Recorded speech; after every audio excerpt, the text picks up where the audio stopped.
laughter. They say that it is therapy for the soul. If that should be the case, then my next guest has been a therapist all his life. Hello, everybody. Welcome to yet another episode of the Game Changers podcast. My name is Quinn Seshis, and it's a privilege to be here with you, as always. My next guest is no stranger to Caribbean people. In fact, many of you might know him through his comedic skits. However, many of you do not know Kiedel Sonny's story. Well, here's an opportunity. Listen as I have a striking conversation with the man behind the laughs. Hello, Kiedel. What's happening? What's happening? I'm great, man. I'm so happy to Yeah, have man. you Yeah, man. on. Yeah, man. I've been meaning to have you on for a long time now, but I was Hmm. waiting for alignment. I know you're a very busy True. man, so I wanted it to be Yeah. perfect for both of us. And this is a perfect time. Firstly, I want to wish you a happy new year. Thank you. Happy New Year to you as well and your family. Thank you very much, man.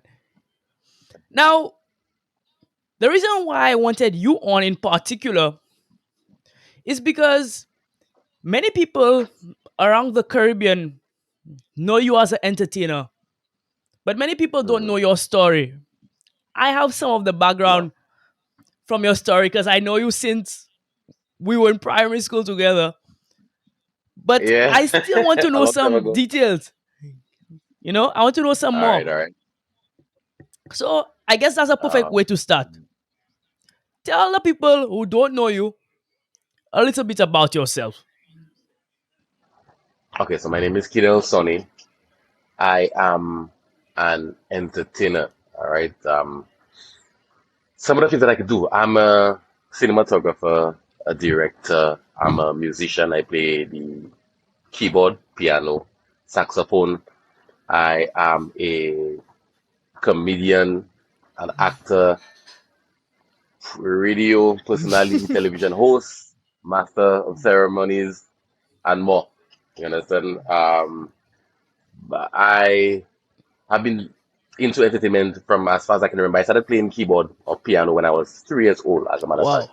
Wow. I think the little spark was ignited in church. Um, when you Seventh Adventist or when you were raised to Seventh Adventist, um, I don't know, you would see the people playing the keyboard, and I don't know. For me, it's just when I went to church, that's just what I gravitated to. So from there, I would my mother bought me a little keyboard, like a toy, and we would worship every Friday evening. And while she's singing, I just hitting that, Right. making noise. But eventually you start to make more sense. So when she sing, oh, we see the glimpse of the golden morning. Oh, so it's from C to F and F to G. It starts to make more sense to you. Right, right. And I mean, I feel like as a child, you have more time because there's not really much. You don't really have much going For on for you. sure. So I became very committed to it, and that is where the musical side of me was born. So Beautiful. there's that. Yeah. If we have to go into everything else, it will be here for a while. Right, right. I have some Yeah. specific things that I want to tackle. So we'll get into Mhm. it eventually. Yeah. I heard you speak Okay. about your mom. Now I know Hmm. that she was an amazing part of your development. In fact, I know both of your parents were essential in your development. Break that down for me. Yeah, man. Firstly, since you started with your mother, speak about your mom Hmm. and then speak about your dad as well. Okay, so my mother and my father were on different ends of the spectrum as it relates to upbringing, personality, and that kind of stuff. My mom was a disciplinarian. My mom was actually the Adventist, not my father. Okay. So a lot of the values that were instilled in me. I mean, through the ways of my mother. So my mother's the kind of person that is very big on education. She's very big on respect. very big on discipline. You understand? And those things were the things that she, used to drill me for. As a matter of when I was younger, I kind of felt like my mother was a little bit too much. I'll be completely honest with you. When I was born in Marigo, and when my friends and them would be going to Donna dance and going by the beach and them kind of things, so I had to be home reading. My friends would come to school and talk about, them watching cartoons, but I know I was only allowed 1 hour of Cartoon Network a week. Understand what I'm saying? Not a day, A week. 1 hour of Cartoon Network a week. So I had to choose that hour. Obviously, it can't be on a Saturday because Saturday is the Sabbath. Mhm. So it would have to be on a Sunday. And, I have to choose that 1 hour. But other than that, I'd be watching Discovery Kids. Things that was a little bit more educational. Right. My father, on the other hand, yeah, he's a disciplinarian too, but he was a little bit more lax with it. You Okay. understand? Allowing me to be a boy, allowing me to explore, allowing me to go around, go by the beach. As a matter of fact, I learned to swim after my mother died Wow. because my mother would not allow me to go by the beach with the fellas. But my father, who is a boat captain, would send me by the beach with the fellas, give me a life jacket, and allow me to explore. You understand? So I feel like, in terms of my upbringing and my development, me being well balanced is because I had two parents that were on, very far ends of the spectrum. They focus on different things. They're bringing us different, but it helps you as the individual become, like, well balanced. So I can tell people I feel like I'm an intelligent fella, but I'm also very street smart. You understand? Facts. And if I were to be just intelligent, I probably, or just book smart, sorry, I would not be able to navigate my way through. I guess what I'm doing right now, in my career, my entertainment career, and everything else. You For understand? sure. I'm seeing the importance of, like you said, balance. Both Hmm. sides were needed for you. Both of Hmm. them were essential in you becoming who you are. Hmm. For sure. I be, I believe that. I feel. Let me tell you, Quinn, something that has been very fascinating to me over the last 3 years. Actually, I feel that's what I started to pay attention to it. Was, you get older and then you have friends and the friends have children Hmm. and you get to see those children grow.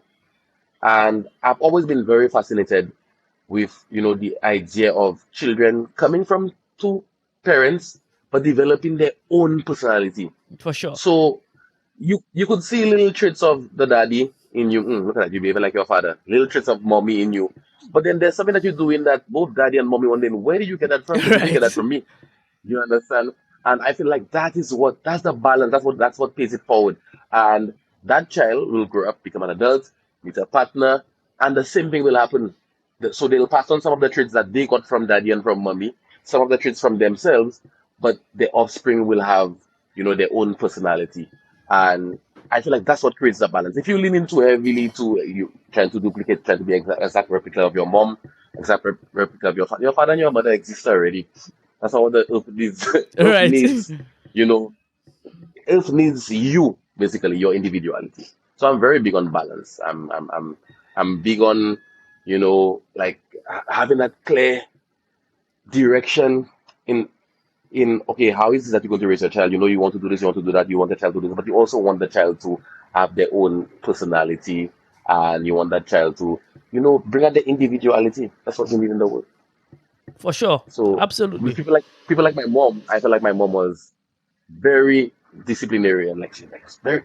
You have to read your books. You have to preach in church or whatever it is. I guess maybe there wasn't enough room for the individuality to show.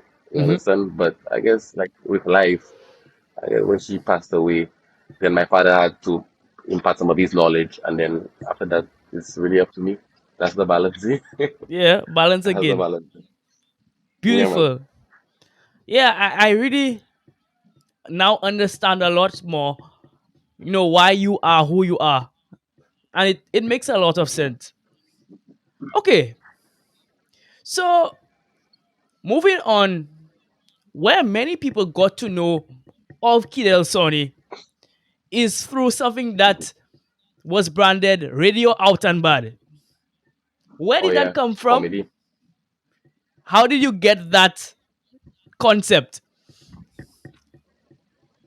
Um, so when I was younger, I wanted to be a musician, well, an artist, and I felt like back then, like it was like you have to go for traditional media, so like television and radio. Mm, Um, so I mean, you'd find me like going to different radio stations with a little CD, tell them I have my song, they could play it for me or whatever it is. And I realized that some of them would take it, you'd probably hear it once, but it just wasn't really doing what it was supposed to do. right. And a day I went to a hotel performance. It was around Christmas time, I think about 2008. Hmm. So I might have been informed free. And then coming from the Christmas performance, I ended up falling asleep on the bus. It was a group of us, it was a choir. Falling asleep on the bus, and then I had to spend the night in an internet cafe. So, in spending the night in the internet cafe, I decided to join something that was new, that not many people were on, but I heard about it. It was called Facebook. And at the time, I was like, I'll just make an account. But from making the account, I was already doing little videos on, like, a little cell phone I had and a little laptop. But the videos were me pretending to be a radio announcer. So it's more like a audio recording. Let's just Okay. say it was audio recording, me pretending to be a radio announcer. And in creating that little Facebook account, I decided to just post those audio recordings or those audio clips on Facebook. And because it was us pretending to be radio announcers, it was radio out and bad because it was like a parody of a radio program. Right. And then as Radio Art and Bad evolved, we started to do actual videos where it was more than audio recording. It was skits, but I mean, we had the name already, so I was like, I mean, it's Radio Art and Bad, it's Radio Art and Bad. Yeah, Brandon, Brandon. Yeah, yeah, we had the name already. It was something that we had been doing for a little while, so I just kept the name. So that's where it came from. Beautiful. Now, Uh-huh. I heard you say we now. And in the early Hmm. days of Kiedel Sonny, one name was always tied to you. That name is Dexter Felix. Now we know that Dexter Hmm. tragically passed away recently. Samuel. But what comes to Mm. mind when you hear that name, particularly in your development? I feel like Dexter would be, I'm in strict terminology, Dexter is part of the foundation. You understand? Because I was heavily involved in the arts already when I met Dexter, doing plays and stuff with a group called Students Performing Arts Company. But that was like the formal training. There was also the informal side of artistic exploration, and that informal side included Dexter because there was no script, there was nobody to direct and guide, there was no, teachers or lecturers. It was just Dexter and I with a camera, and it was comedic improv. Right. And um, at the time, there was no fear. We were going out and doing our videos and stuff. But obviously, what I would have learned from those experiments would be I got better at video editing because we were doing videos. I Hmm. had to shoot the videos and edit the videos myself. So there was that. I also learned how to do improv better because that's what we were doing. We were linking up with each other and just improvising. So if you do something enough, you get better at it. Those things are things that have carried on into my career today. I am a professional cinematographer and videographer. Obviously, I had a lot of practice doing comedy videos with Dexter, and I'm a radio announcer. Well, was a radio announcer, Hmm. television host, MC. The improv part of it is what I use to get that job done, and I was doing improv with Dexter a lot. So I would say it was very important, but it wasn't something that I did deliberately. It was something that just happened on its own. I mean, I guess God, divine intervention. I don't know what you want to call it, but we ended up enough, it happened naturally. That's all I can say. So in terms of Dexter Felix Foundation, all right, what was needed to be able to do what I'm doing today is what I got from linking up with Dexter. Beautiful. Yeah, rest in peace to a great one, man. But his legacy lives on. Yeah, man, a legend. Lives on, man. And funny enough, not to boast or brag, we would have been pioneers because we were the first set of people doing that in St. Lucia online comedy. So uh, yeah, All right. yeah, man. So we know that part of your work is you develop characters. So many people would know of Hmm. Augustus. Many people would know of Yeah. William Shakespeare. Where do you get the Uh, inspiration behind those characters? Boy, if I tell you, Queen. So I like to consider myself very strategic. All right, everything that I do, there's a reason for me to do it. Augustus was developed. I developed Augustus because I didn't want to tie the name Kiedel Sonny to what Augustus did. Because I wanted to save the name for later on when I want to do my music, when I became a proper brand. So I want when people see Augustus, anytime I want to retire the character, I can. You understand? And I didn't want my name to be tied to it. So that's how I developed Augustus. Of course, Dexter had Dry Bones. Right. That was his character. And I mean, when I got a little bit older, I retired the character. We haven't seen Augustus in a long time. A You long understand? time. Um, but he did not affect who Kiedel Sonny is. You Okay. understand? So, another benefit of having Augustus is that if I go someplace, let's say I head down to people and somebody say Augustus, I know you've been following me for a while Right. because Augustus has been around for a while. You understand?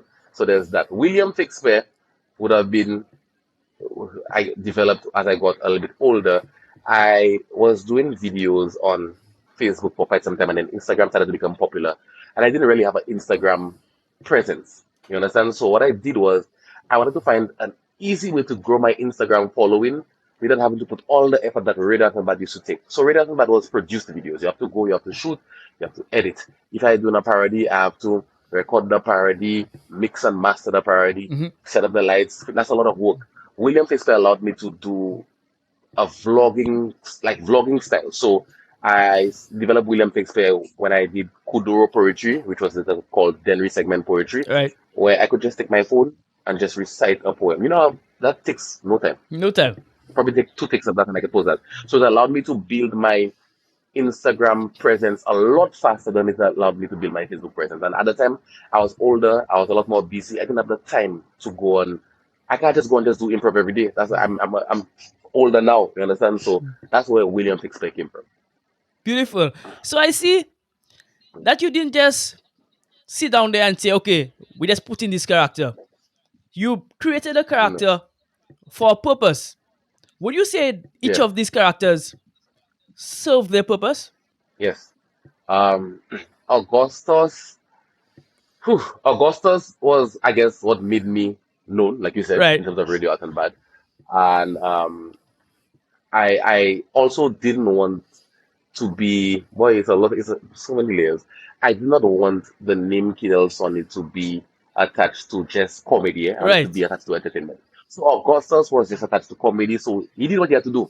When you think of Augustus, you know, okay, Radio Hamad is comedy. Yeah. That's what he had to do. William Shakespeare, of course, helped me go because at the time when I formed William Shakespeare, I was at 2,000 followers. Currently, I'm at 36 point something. So William Wow. Shakespeare allowed me to have that excuse to not have to put too much production effort into the videos. So of course he achieved his. I mean, if you look at the numbers, don't lie. If you look at what happened as a result of him and what happened as a result of Augustus, clearly they were working or are working because I've not retired William Shakespeare yet. I think William Shakespeare is still very much alive.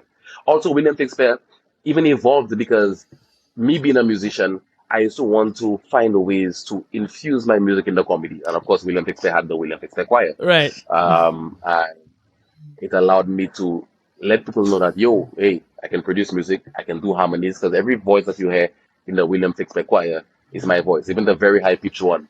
And it's me producing the songs from scratch. So it Right. allows me to put out that musical ability as well while still keeping true to the comedy. You understand? So yeah, I think they achieved their purpose. Beautiful.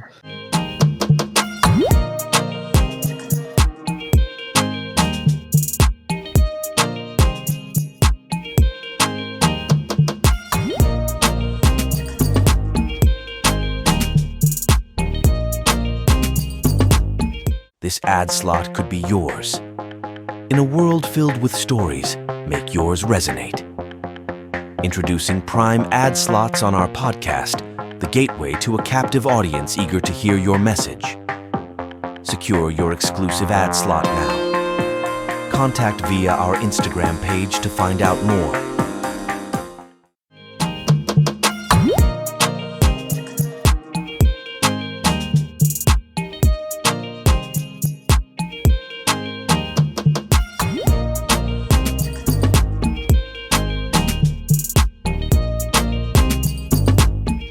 All right. I want to ask you a question about perception, particularly in the early days. Because I know, and like you said, you were a pioneer in this space. What was the general Mhm, perception early on when you started mhm. doing your work? So you know how like comedy is cool now, like it's cool to be a comedian. Mm, It wasn't cool to be a comedian back then. People seeing you like Maji them and doing, or they'll say you stupid, which is a clown or whatever. And to be quite honest with you, I'll be honest with you, Queen, I don't even blame them. Um, they hadn't seen it been done successfully yet. They had not seen what could have happened from it. So automatically, human nature, they were skeptical. You understand? And people try to see if they can, deter you. And boy, I'll tell you, in the beginning, people would call you stupid. I remember once there was a friend of mine. His dad told me I had to be careful with me doing comedy because people will see me as a clown mm, and they'll never take me serious or whatever it is. And in a way, at the time, I was very upset that he said that. But looking back, I'm very happy that he said that because it made me very intentional. So at that moment there, you've made me aware of, I guess, what your perspective is, and I feel like it's my duty to prove you wrong because I didn't like the idea that he felt that people would have seen me as a clown and there was nothing I could do about it. So I was very deliberate in what I was doing. Again, having Augustus and separating Augustus from Kiedel Sonny and that kind of stuff. And also there was the balance in the content that I was putting out. I didn't want to just put out just comedy. Obviously, there's the side of me that would do things called, I was doing real talk, I was doing note to self. mm-hmm. I would put out covers where I was playing and there was nothing funny about it. You understand? And it allowed me to be a little bit more deliberate in that because I wanted it to be clear that me being able to, give jokes is just a talent. It's just a talent. And eventually, in the beginning, there was rough. People would see you and not to, but eventually, they don't have a choice. When things start to unfold in front of people and people see what's happening, that dislike or boy, that turns into admiration and then respect. For sure. And for me, to be honest with you, respect is the end goal. Above everything else, respect is the end goal. For sure. Yeah, I like that. And I understand what you're saying. Sometimes, how they say, like, a prophet is not appreciated in their own land? It is. I think that That's true. Yeah. fits perfectly with your story. And like you said, you Yeah. cannot blame them because us as visionaries, you know, Mhm. people cannot really tell what our end goal is or what we are seeing. They can't see that far. Yeah, they Yeah. cannot see that far. And I'm happy that you have Mhm. come to the point where you say that you don't blame them. If I said that there were moments that I wasn't worried or moments where I didn't doubt myself a little bit, I'd be lying. 'Cause I don't want it to seem like I was always so headstrong and so focused that nothing could deter me. That's not the case. There were times where I was like ah boy, because I had a hard time accepting people calling me stupid when they be like, "Are you so stupid, Gasa?" People would see you and call you stupid, and I'm like, yo, I just spent how many hours in Cubase mixing and mastering using equal using compression, things that you would never be able to do in your life, and you're calling me Right. stupid. But then, all those things are part of your development. Eventually you learn one, don't take it serious because they probably don't even mean it that way. And two, even if they mean it that way, it does not matter. It does not matter. At the end of the day, you're achieving something, or you're doing things that because people will not even be able to start to do sometimes. Some people will not even be able to start to do, and for that, you need to give yourself some credit. We just be too hard on ourselves. We Yeah, just be way too hard on ourselves. But facts. yeah, yeah, For yeah. sure. So. Okay, Mhm. so we have developed characters. You produce Augustus, and an opportunity came to represent Saint Lucia at Carifesta Mhm. in Suriname. Mhm. Tell me about Yeah. that. So, like I said, I was a part of a group called the Students Performing Arts Company from since Form 1. So I had been doing like a lot of plays and stuff, acting in plays ever since I was in Form 1. Got my formal training from people like Kentilia Louis, Junior Frederick, Karen Louisi, and so many more directors on island. So I was not new to the theater scene, you understand? Hmm. For Carrie Festa, I had actually gotten two opportunities. So I had an opportunity to perform in Trinidad well, in the end, Trinidad and Tobago, and the opportunity to perform in Carifest at the same time. All right, but it was with two different. So I went to Trinidad with the Students Performing Arts Company, and with Carifest it was with Travis Weeks and also a group from Ancillary called Youth on Fire Ministry, Mm-hmm. which I was also a part of. And what happened was because I had two of them, I got like a not a small enough role that allows me to be able to learn lines for two plays at the same time. Okay, I don't know if got that you. makes sense. Yeah, so there was that. Um, that I think that was in 2014. I had just left South Louis Community College.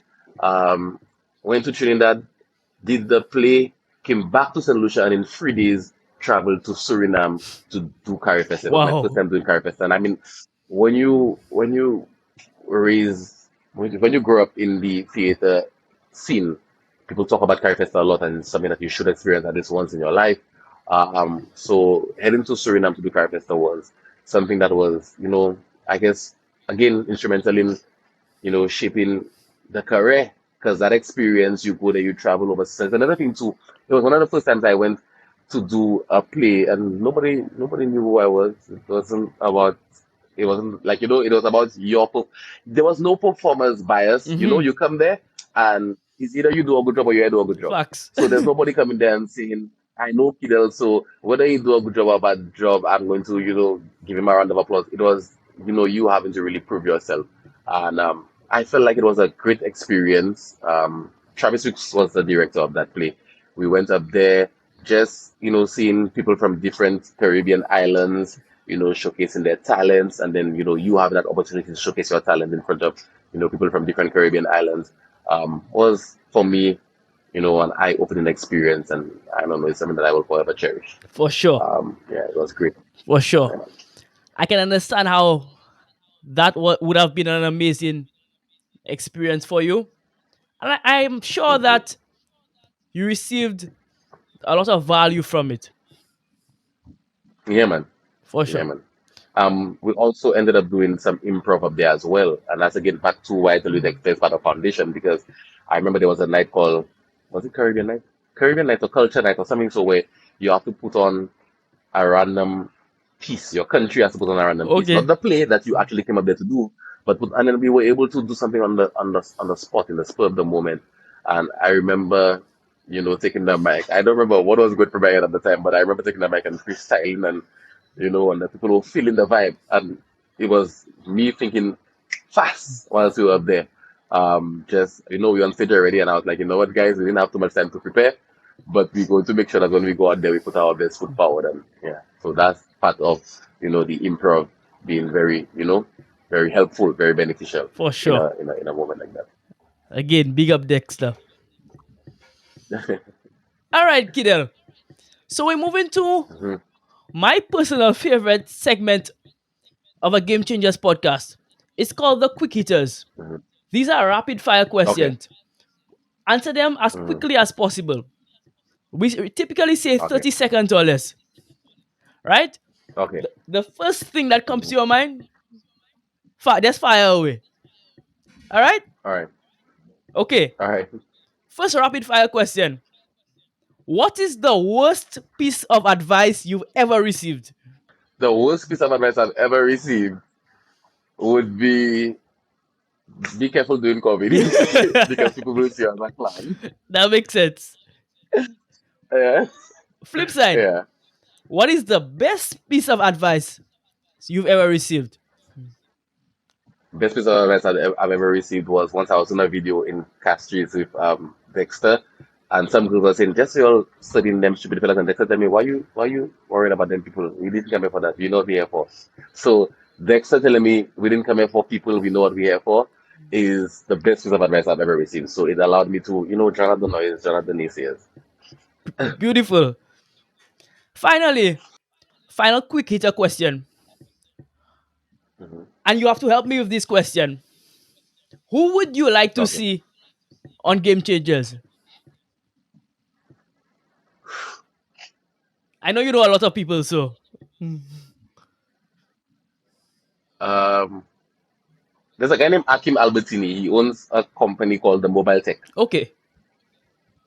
Yeah, So if you that's who I'd like to see on if Game you have Changer. the link, send me the link. and we'll make it All happen right. No problem. for sure. I'll check it. Yeah. He probably has a very inspiring story. I can imagine. I can Yeah, imagine. man. That's the perfect All right. type of guest for us. Exactly. Yeah, man. All right. So we're moving on to the back end of the interview. I know that you had a stint on radio, like actual radio, and Not really after not that. radio outside the band. Yes. Right? What lessons did you learn through your time on radio? Because I used to follow you like regularly. Especially certain segments where you would give advice. Because I was a budding creative, and Yeah, I you were get you. somebody who was young enough to be relatable to me, but however had that experience in that space. So I'm sure I that get you. experience taught you something. So what did you learn during your time on radio? Well, during my time at the radio, well, I learned a lot of things during my time at the radio. I mean, okay, let me break it down. I have to break down the question in parts. It also allowed me to, I guess, be a better master of ceremonies because you're speaking every day. You get to learn how to pace yourself, how to use your words, how to be relatable to I guess a wide group of people. Because you like there's the informal speech, there's the formal speech, there's that. I also learned how to grow myself professionally. Mm-hmm. You understand? I always say like radio is not a place that you don't just put anybody on the radio and then they become successful and they become known. I feel like radio is a place that you as the individual, you as the radio announcer, you make or break yourself. For sure. Because I was part of a radio company that started off with me. It didn't exist before me. You understand? And in a market that was extremely saturated, there are so many radio stations there already. How do you make yourself, and so many established radio announcers, how do you make yourself a respected radio announcer? How do you prove it, especially when you're young? Because most radio announcers have age and stuff. So like, I had to like try to think and navigate, and try to see how I could make this work for me. And in the beginning, I used to try to like and draw like inspiration from different people. Mm-hmm. Um, Two people that actually inspired me to become a radio announcer would have been Barack Obama and Trevor Noah. As a matter of three, Barack Obama, Trevor Noah, and a fellow YouTuber named Casey Neistat. And no, they were not on the radio, but I just like the way that they were able to, strike that balance between jokes, information, how they were able to present themselves, present their thoughts. So I wanted the opportunity to do that. And so radio allowed me to be able to do that. It also allowed me to be a little bit more mature, you understand? Because I feel like being on the radio every day, speaking to people every day, forces you to find things to talk about. I'm somebody naturally, bro. I normally watch a lot of documentaries, info, like those little info videos. Mm-hmm. I subscribe to channels like Fox, Vice, them kind of channels. And because I would naturally look at those videos and have to try and see if I can relay that information to the general public, it taught me how to take information like that and regurgitate it in a way that you know people can understand. So I'm not saying it exactly how Vox said it. I want to say it in a way that the man by the street can understand, and he also finds it entertaining. You Mm-hmm. understand? I'm not forcing it down his throat. I want to do it in a way that but it helps you to like as an individual again to become well-rounded, more balanced. When I was younger, I used to feel like comedy was about the laugh first and the information second. Through being on radio, I that changed my perspective. I feel like comedy is about the information first and the laugh second. I feel like every time that you're doing comedy, you should be able to meet some sort of an objective, some sort of goal, and whilst doing that, get people to do a little haha. You understand? Um, so I was able to refine that skill whilst being on the radio. There's so many things that I learned, and I also learned to whilst being on radio because I was on the radio for 4 hours, Queen, 4 hours a day, and in the beginning it was 4 hours a day was That's nothing. That's the best job ever. But as I got older and started to walk more into my purpose, 4 hours of my day giving 4 hours of my day to somebody else became insane to Yeah. me. Um, yeah, every year I felt like I was, what, you're giving somebody 4 hours of your day. I always saw myself as somebody with, I have a lot of value.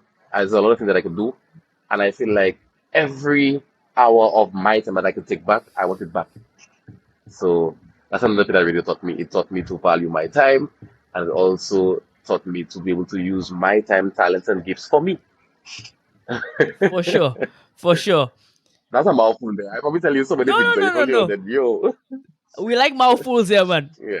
That was a lot of insight. Yeah. Yeah. Beautiful, man.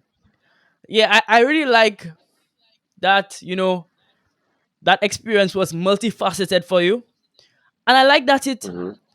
encouraged you to truly become an entrepreneur. You always were one, Mm-hmm. technically, Yes. but Yes. Yes.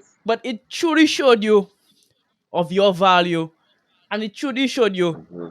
that, hey, I can do this for myself full time Mm-hmm. and work in this purpose. Yeah. Yeah, man. For Yeah, sure. man. So, and I'll be honest with you, if I left radio before the time I did, it would have been too early. Mm. So, and don't get me wrong, I've been wanting to leave radio. If I'm to be completely honest with you, like it's been years I've been wanting to leave radio. I've tried. I think I tried to leave twice. You understand? It just didn't play out that way, and nah, I'm grateful it didn't play out that way. Because when I left, it was the right time to leave. For sure. Everything in its Yeah, time. man. Hmm. All right, so we're coming on to the end of the interview. Somebody's Hmm. watching this and wants to get in contact with Kiedel Sonny. How can they do that? Why I had to reach? I'll tell you. You could reach me on Instagram, Kiedel underscore Sonny. That's Kiedel underscore Sonny. On Facebook at Kiedel Sonny. Okay. I want to let you know that I'm very hard to reach. So when you come good. All right. Yes, we can I actually take imagine. pride in being hard to reach. You people talk about, oh, like you're a businessman and you should be easy to reach. No, I actually like being hard to reach. I like the fact that I'm very scarce because the people who get to me, I know they really wanted to get to me Mhm. and they're serious. For sure. So no, I don't have a business number. When people ask me, do you have a business number? No, I don't. I don't have a business number. I don't have a business avenue for you to know. Message me on Instagram, message me on Facebook. Yeah. Guys, so you see why it was so hard to get him there? You know? I have some just before we end the interview, I have a couple of friends of mine who are business people as well. And they get very upset when I say, no, I don't have no business card. And how can you not have a business card in this? Because I'm deliberate. I know what works for me. People Right. find me. People find me every day. Every day people find me. And I work every day. How they finding me? Right. Because they want me. They want me. And if they want me enough, they'll find me. For sure. It's been that way from day one. Make it It known. works. Make it known. Yeah. That doesn't mean that game changers have to do that. I mean, your approach might be different, but for Kiedel Sonny, it works. I'm hard to find, Right, but when you right. find me, the people that are supposed to find me, they know how to find me. Yeah, that's a note to self there. Note to self. And no two sides. Yes. Yeah, man. All right, Kidel. Final question. What is next for Kidel Sonny? I know that's a loaded one. No, actually, Quinn, that's that's the easiest question to answer. Wow. Okay.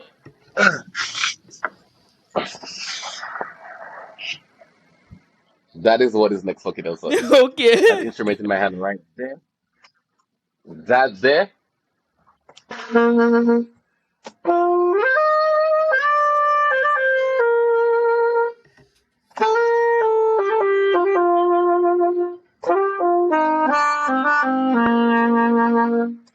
That there. That's the love of my life right now. There. I realize. My entire focus is on this instrument. So what's next for Kiedel Sonny is the saxophone. For sure. No words necessary. That's really what. The music spoke No for was itself. necessary, bro. Yeah, I just give you a little random skill there. Yeah, man, for sure. When I was leaving, so I used to play sax when I was in Form 1, Form 2. I stopped for a very long time. And then when I was leaving the radio, I was like, yo, if I'm leaving radio, I have to find something. I have to find something Right. to immerse myself in. And I bought a sax again. A lot of friends of mine told me, like, it's very difficult to learn. You probably will not be able to learn it, blah, blah, blah, blah, blah. But I know myself well enough. I've also learned how to learn. So when you learn how to learn, things become a lot easier. And I mean, it's been a year now since I've been playing again. I have to teach myself from scratch all over. And bro, in the beginning it was difficult, but with a lot of prayers, I just pray a lot when I want to learn things. With a lot of prayers, it's worked out. So that's why I'm focused. That's what I'm doing. That's what I plan on doing every single day for, I guess, the foreseeable future. For sure. I Yeah, love that for you, man. Kiedel, yeah, bro. I want to thank you so much hmm for taking time out of your busy schedule to have this interview. Yeah, man. Thanks for having me. For sure. And I like what you're doing. Um, I'm very proud of you. Keep on doing what you're doing because it's needed, it's necessary. You understand? And just like Radio Art and Bad, in the beginning, you used to get just 20 likes, and then it grew. I see Game Changers doing the same thing. Thank you very much, You man. understand? So keep on doing what you're doing. It will work as long as you don't stop. It has no choice but to. For sure. I want to thank you so much for that. That means a lot to me. Okay, Yeah, guys, this has been yet another episode of the Game Changers podcast. We recently reached over 1,000 subscribers on YouTube. And to thank you for that, that's right. remember to like and share this video. Those of you who have not subscribed yet, join the community. We have amazing guests just like Kiedel who share their story. And we have a lot more content coming up in 2024. Thank you for staying on with us. And as usual, stay hungry. And I'll see you next time.